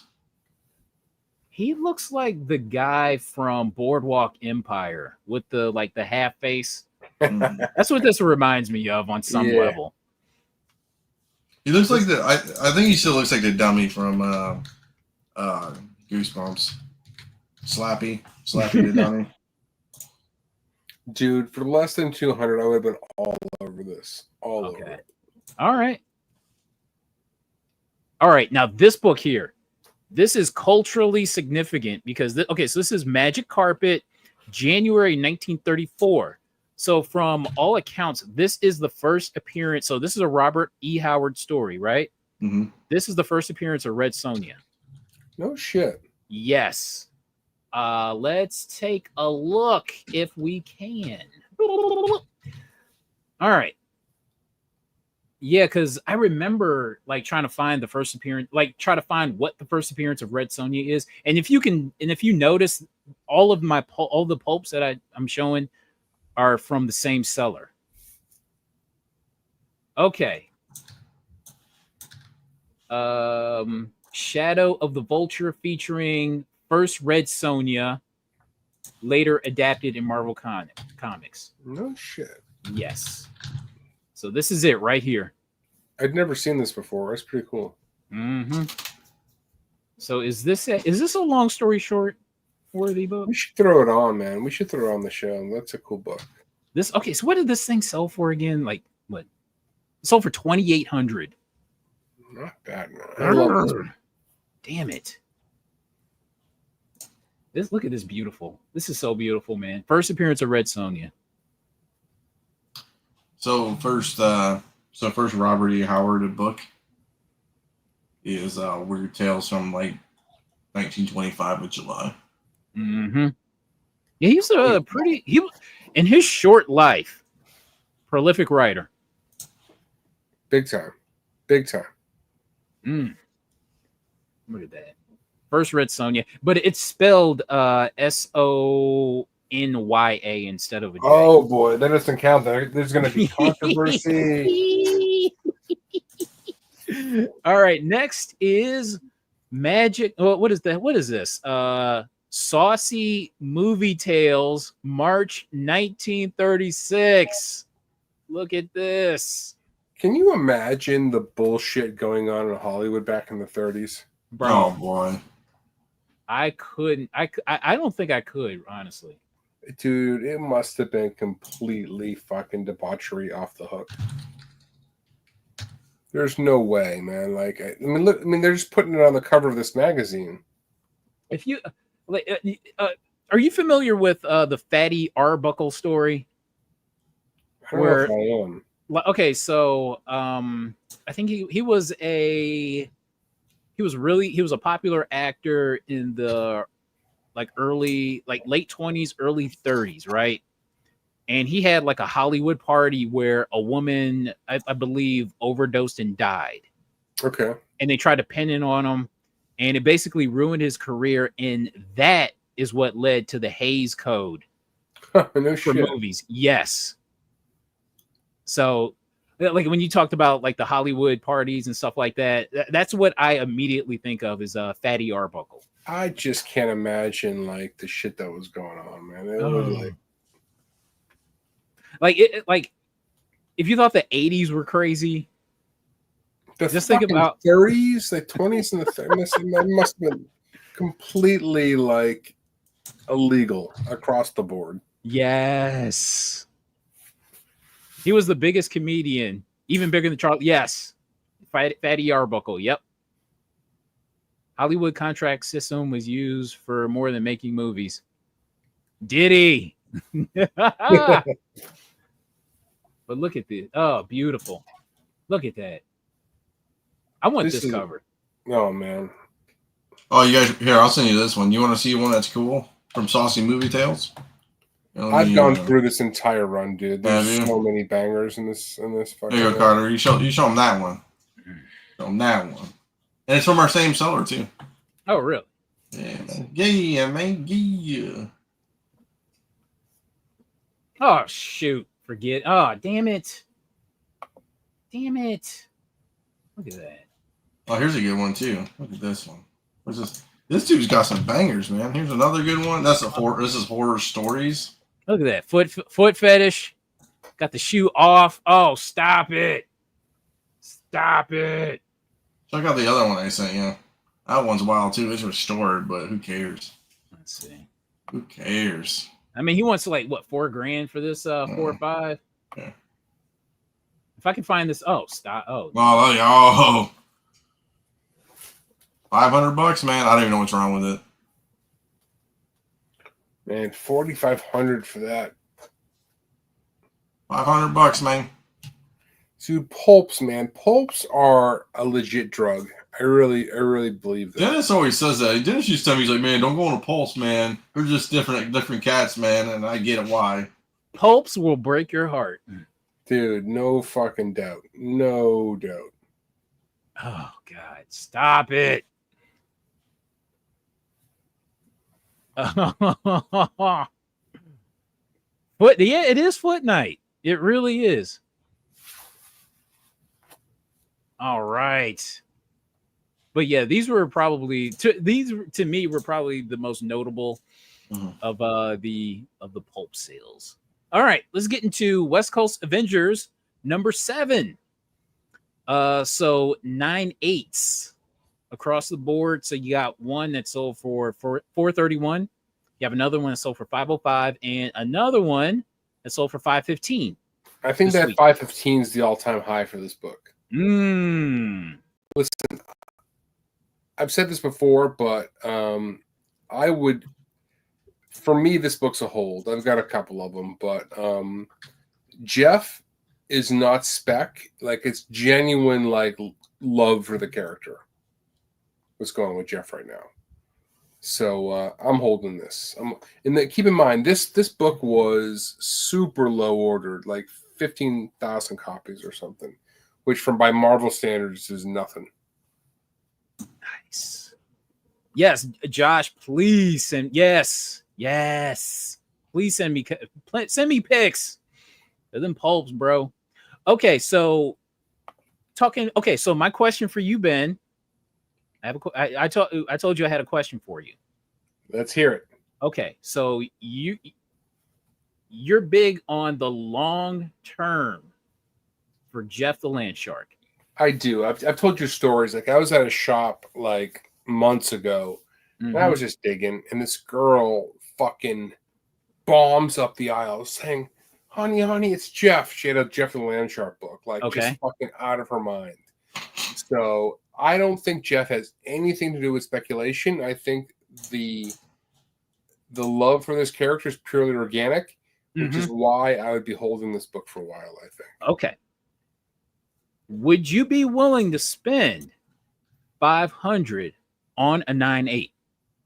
No, because I'm cheap. I got my fucking copies for like $10. Right. Okay. Like, I'm not the buyer of this place. That's what I'm saying. I'm a holder. When I say You're the holder. You're the holder. Right. Okay. All right. And I want to say I want to be very clear. My language is I'm a holder at these prices. All right. But I do like this book. I've got 3 left. But okay, where the barcode is, all my copies are like kind of dirty. I don't know if these will clean that up a little bit. You never know. All right. Just a little eraser, take some of that grime off there, man. Like, nice and easy. Cover price, yes. But you know, the funny thing is, everybody knows I love Gwenpool, right? Like she found Jeff and like took him in, like, and Jeff is bigger, like fucking much bigger than she is now. Go figure. The irony. Okay, not to be outdone, West Coast Avengers, not to be outdone. Okay, so we have West Coast Avengers number 6, the first cameo. Have you seen I've flipped through this book. Have you seen? I have. I was talking with Topher about it not long ago. There is a little shark, unnamed, just in like on one of the frames, and so everybody is saying that's Jeff. Okay, all right. It's not necessarily in the shadow? No, you can see a small shark. There's some bigger land sharks. There's more than one, but there's a small land shark, and basically we're saying that's the one that becomes Jeff. Okay, nice. All right, so we're seeing this book on the rise. It was a $1 book, like what, 6 months ago, and now it's like in the let's say the $30 range at this point. Yeah, man, that's a great return. If you found this for $1 and you can flip it for 25, 30, go for it, man. And not to be outdone, we have West Coast Avengers number 8, the second appearance. This is another $1 book 6 months ago. So this one is going for probably, what is this thing averaging for? Like maybe $20? Yeah. Yeah, man, I've got a bunch of these. I wasn't buying them for Jeff at the time, but I remember. Okay, so the spec on this was like, okay, so you wanted to get number 9. I think number 9 was the first appearance of Alloy. Yes, I remember that book being up on walls. Ramona, whatever. Yeah, I remember that. But yeah, because it was like 6, 7, 8 and 9. Like you wanted that whole set. You wanted that set of books. But yeah, that's yeah. So Avengers, so West Coast Avengers 6, 7, and 8. So don't sleep. Good books to have. Mm-hmm. You can still find these. These are still in long boxes that people haven't gone through in years. So keep your eye open for them. I am a testament to it because I found I found 6 and 8 about 6 months ago in the dollar boxes. All right, let's get into a proper slideshow. Okay, Thrilling Comics number 36 from 1943. So this is a Jack Bender cover. This is beautiful, man. There is a hell of a whole lot going on with this cover. So you got the gorilla, the woman in the blonde in the red dress. You got the skull in the back. You got the the commando cubs.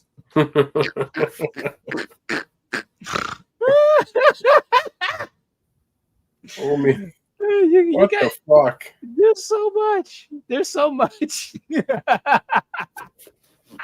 There's so much going on. All right, let's take a look at the census here. 14 total on the census. That is a nice low census. Although, so you got the high. You have a high. You got a 9.6 and a 9.6, 9.4, and a 9.0. They're like relatively high grades.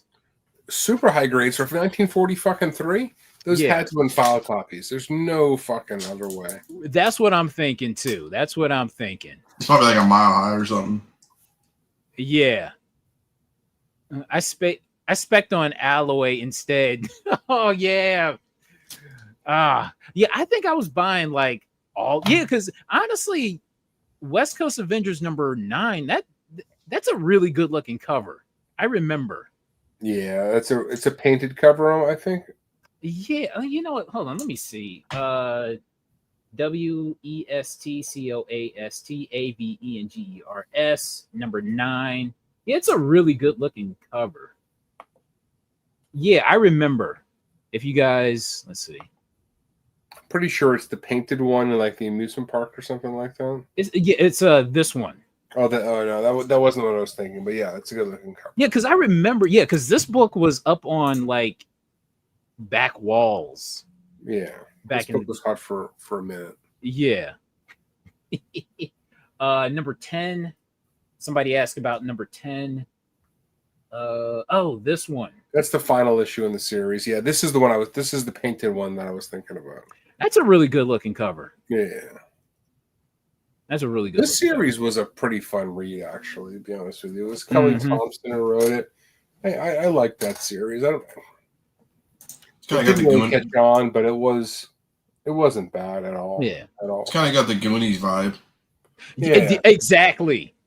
That's exactly. Yeah, it does look like a Goonies homage. It was just cool. Like you had Gwenpool and Quentin. You had like Kate Bishop and Hawkeye. Like there was just some good dynamic. I don't know. This series was decent. So, what do you think about Thrilling Comics number 36, Dino?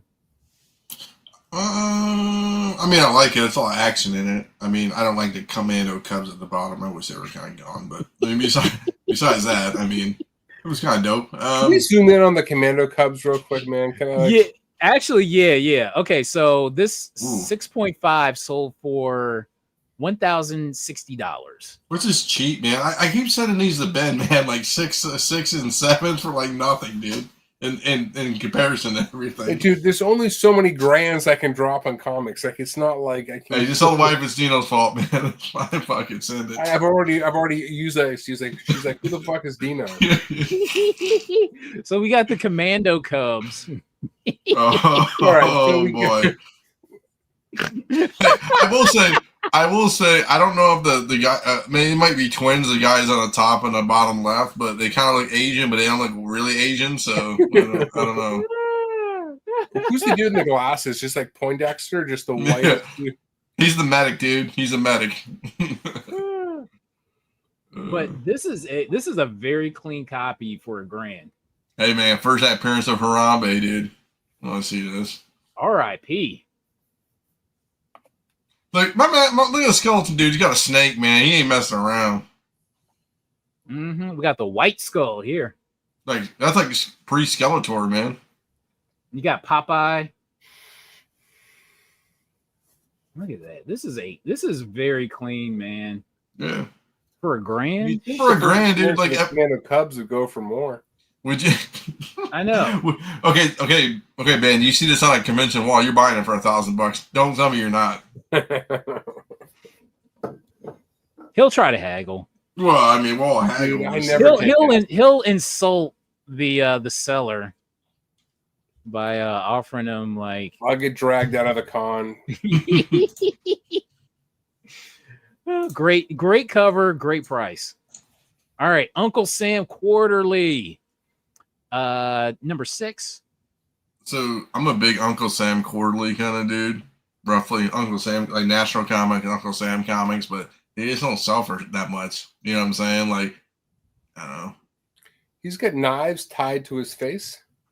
No, okay, so it looks like he was walking along a wall, right? And then somebody with the swastika knives just chucked it at him, and it stopped him dead in his tracks. He's like, "Woo!" Okay, all right, yeah.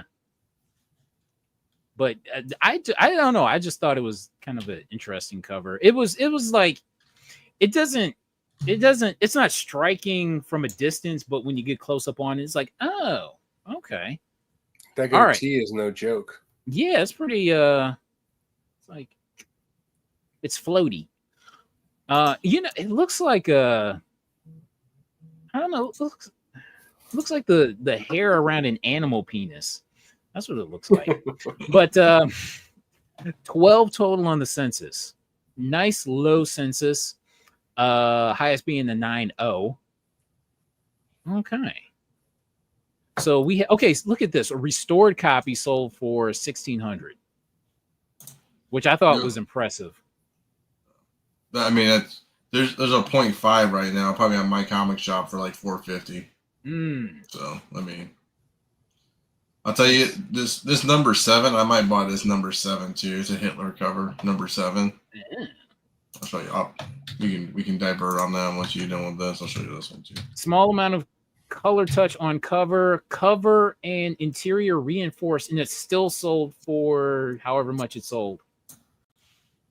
Let me ask you this, right? If it's non-professional color touch, just some kid, like, how is that different than someone signing their name? Because they're trying to make it look better. Yeah, and it's slight too. You can get that taken off, and you probably get maybe a 4.5. I would assume. I mean, it still be restored because it's reinforced, I guess, but still. Hey now, yeah. We were bullshitting long enough, so you're catching it live. Thanks for jumping on. But good looking book. Let's see. Beep boop beep. Copy. This one I like too. Number 5 is really good too. We got the Hitler cover. That's one Hitler cover. This is the other Hitler cover. This is only $609, but again, 0.5s. They're all 0.5s, man. Oh. You ever seen that one? Damn. Tojo, Mussolini, and Hitler. Okay. Being chased. I've seen this one where they're breaking the Nazis. Uncle Sam. Sam. That's the best one. That's the one I always go to, but 7 gets slept on too because of the Hitler cover too, honestly. All right. What's next? Oop, hold on. Oop. Okay. All right. Worlds of Fear, number 9, Drowning cover from Fawcett Publications. Worlds of Fear, number 9 from 1953. I almost threw this on Long Story Short last week, actually. Great colors. Dude just looking up as he's drowning. That's the last thing he sees. Okay, 46 total on the census, with the highest being a 1. Okay. 8.5, then dropping to 8.7. Some decently high grades for this. Mm-hmm. Okay. So this 3.0. Oh, come on. I didn't have a price on this. Damn it. I knew I No, messed up somewhere. it's 14. It's on the bottom there. Okay, so for 14 11.50. $1,149. Yeah. Okay. Oh shoot, where the heck is this thing? Did I even save it? Yes. Okay.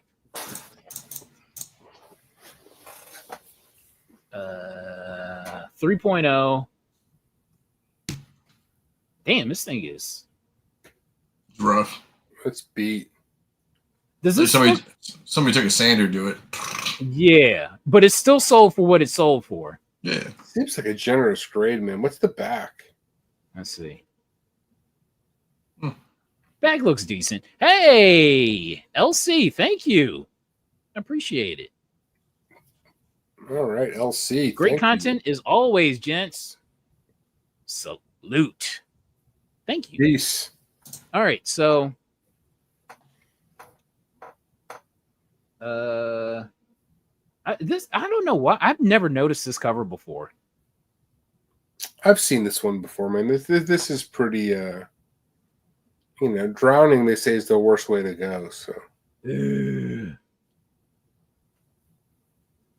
Beautiful though. Beautiful cover though. All right. We're keeping it pushing. Okay, Phantom Lady number 23. This is a Jack Kamen bondage cover. Okay. So this is from 1949. Damn. This is really nice. Okay, 55 total on the census, with the highest being the 9.4.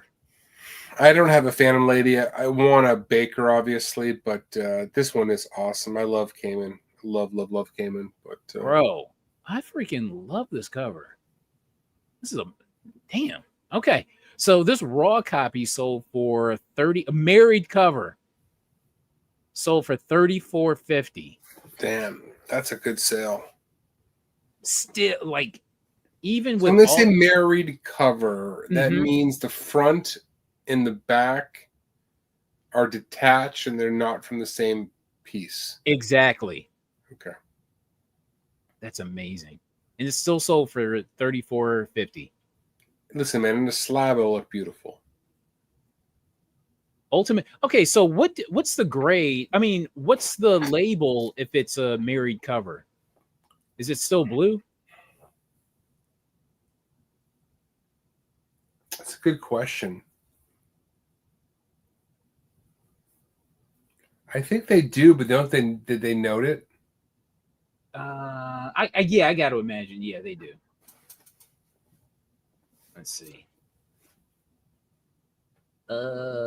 Look, it was a green label, Okay. married cover attached with tape. So it was a green label. It was a 3.5. Huh. Yeah, what a great book, man. What a great book. Okay, so probably the staples didn't line up with the Yeah, holes. For So, sure. there you go. Sure. All right. Beautiful. This thing is really gorgeous. All right. Next up, All True. Okay. All True, All Picture Police Cases number 2 from 1952. So Matt Baker interior art. I'm not quite sure if this is a Matt Baker cover or not. It doesn't look like it. Or maybe it was a Matt Baker cover and somebody like maybe did a poor inking job. Maybe. Could be, yeah. You know, they didn't really respect the artist at this time, so Yeah. But yeah, this is a great cover. I love this. yeah, this is fantastic. All right. 7 total. This is the census I like to see, man. 7. Like usually 6.5 is the highest I like to see, but whatever, I can live with this. Like I love this kind of census right here. This cover is gorgeous. Okay. So a CGC Oh shit. 4.0 sold for $2,811. No shit, man. I would not have guessed that high. Wow. And this is after 45 bids. Wow. So this is the foot show and the blizzard episode as well. Let me. Do I have that listing? Let me see. Here we go. Look at that. Look at this. Hold on. Look at that. Look at that. These are the kind of books I look to pick up for like $300 or $400. You know, Mm-hmm. like the fact that one for $2,800 is nuts. This makes me want to dig. I mean, It's out there. This is a great cover, man. this makes me think that if we're going for so much, it makes me think this is Matt Baker. You would think so, right? Yeah, it has that feel to it. I think it could be. It clearly doesn't say it on the label there. But Mm-hmm. It has that. I'll look feel. into it. I'll look into it. Okay, but love it. We went for so much. All right. Jumping into the modern age, we have Blood Type number 1. So this is a 1 in 100 Kyle Holtz variant. So this is a recent release. Okay. Very recent. Yeah. Yeah. So none on the census, but a copy did sell for $131 after 14 bids. Nice. Yeah, it's like they're trying to revive. I've got a couple copies of this. I got the 1 in 20, but the beat is starting to build for this, and it's not going to be in the anthology like the other one. So I think it's going to follow the same characters. So this could be something. So yeah, I got to read it. All right. So you think there's kind of maybe some long? I'm just hearing it's like early days, but there's like a little beat starting to build for this. It sounds like. So we'll see if it goes anywhere. All right. Next, now this is a cover I've never seen. I'll tell you what, I've never noticed, and I could have swore I looked through like all the Red She-Hulk variants, but this is number 61. And this is the 1 in 50 Dave Williams variant. Yeah, man, I know this book. We didn't talk about this in Long Story Short. I thought maybe we covered this one. Mm-hmm. But this thing, you never, ever see this thing, ever. This looks like somebody's angry mama who had to come up to the school because their kid was bad. You know what I mean? Yeah. That's what this looks like. Yeah, somebody's not happy in this, that's for sure. Not the most flattering of She-Hulk, but it's probably rare enough. But okay, 9 total on the census. 4 9.8, and we had a CGC 9.6 that sold for $310. That's respectable, man. That is respectable. Yeah, I mean, I don't think I noticed any 9.8s, and this sold for $310 after 2 bids. So I know I really am never that interested in spending that much on a modern 9.6, unless it's like but this is the rare kind of book I like to pull out of variant bins for $10 that people, you know what I mean? Yeah, for sure. But yeah, very respectable sale. Big time. All right. What's next? Paula Peril, number 1 from 2006. I kind of like this cover. Book. Yeah, this is cool. This is one I've never seen. So this is from Atlantis Studios. I don't remember them producing anything else. I don't know. Yeah, this book's been on a few of the hot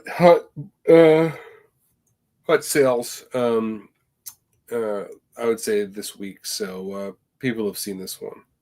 Okay, yeah, this is so there's only one on the census, and it's a 9.8, and this is the 9.8. So this sold for $328 US. This is why I like digging through the indie boxes. Just never know what you're gonna find, but yeah, this is cool. Mm-hmm. You know what? I might switch this with the blood type, as far as putting this on the thumbnail. I don't know. I might switch. Yeah. I like this cover better than the blood type. Yeah, it's eye catching for sure. I might switch. All right, American Gods #1 from 2017. I never noticed this book. Oh, I know this one. Yeah, this is a cool book, but So this you gotta wonder, like, this is Neil Gaiman, right? So, like, yeah. you gotta wonder, like, is his fucking like stock destroyed or not? At this point? Okay, are people still going to be fans of Sandman and Death? That's what I'm saying. Like, they're cool characters. Like, it's well written stuff, but like Mm-hmm. the shit that dude was doing, it sounds like, is not cool. Not cool. he was like extra degenerate.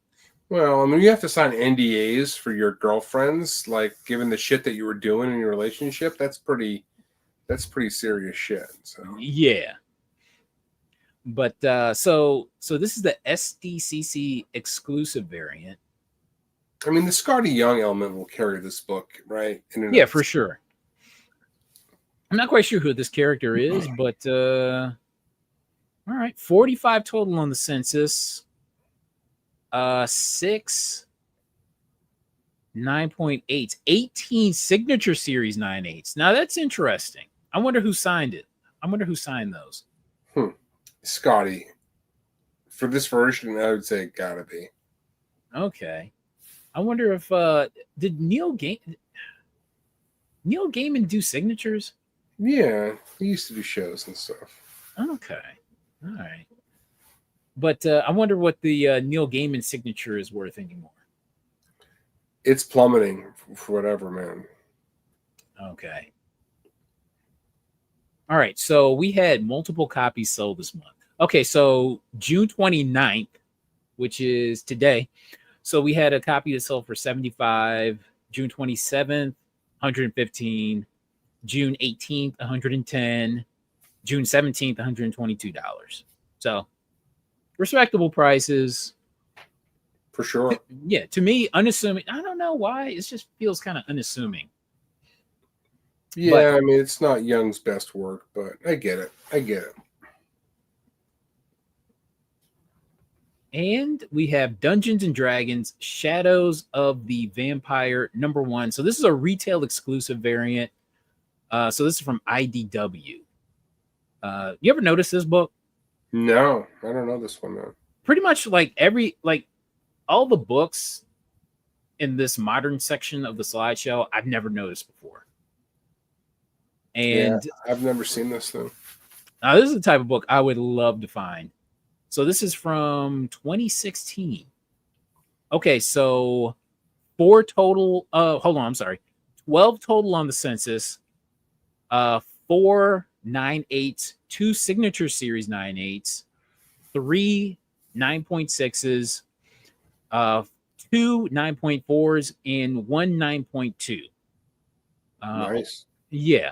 And we had a raw copy that sold for $200. Oh, shit. Wow. Mm-hmm. That's a good sale. Is this a long story short book?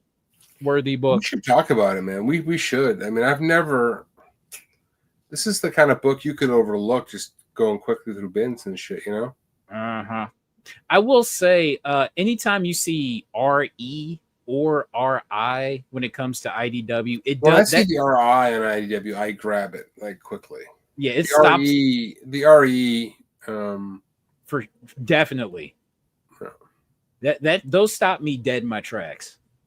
I have to at least take a look. You know what I mean? Big So time. and on top of that, it's Dungeons and Dragons. So Yeah, man.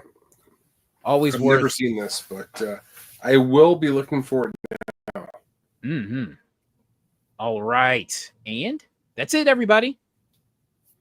I'm gonna switch out blood type with with what's that book? It was right there. Yeah, Paul Apparel. I'm switching that book. I'm putting that on the thumbnail. All right, everybody. We had a great show. We talked about conventions. We talked about feet. Oh man. A So lot of much, feet. so A much. lot of feet on the show tonight.